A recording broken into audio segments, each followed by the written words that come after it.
Տարվա այս եղանակին իմ առաջին այցն էր Salt Lake City-ին, զգացվում էր աշնանբույրը շուրջ բոլոր բազմագույն եղանակներով։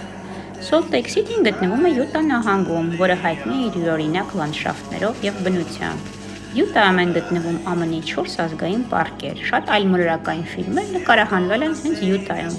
Մարսյանն էլ է թվում, քանի որ հարավային Յուտայի շրջակայքը կարծես այլ մոլորակ լինի։ Օդանավականից անմիջապես հետո գնացի արշավի հիանալու մայրամուտով ձայնային մեդիտացիայի ներքո,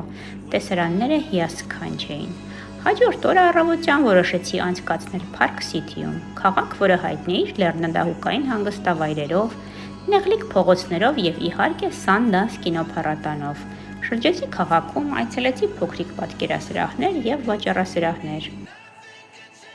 Երեկոյան որոշեցի ծանոթանալ Salt Lake City-ի գիշերային կյանքին, այցելեցի Lake Effect եռահարկ բար-ռեստորան քաղաքի կենտրոնում, այն հայտնի է իր կենդանի երաժշտությամբ։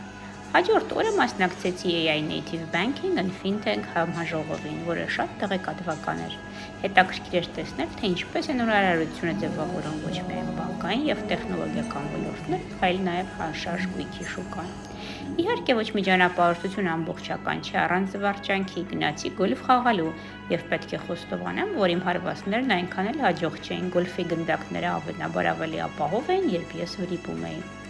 Վերջին օր որոշեցի հանգիստ անցկացնել, այլեցի քաղաքի փողոցներով, վայելեցի այգիներն ու իր ճարտարապետությունը, գնացքով սլացա քաղաքի արվարձաններով։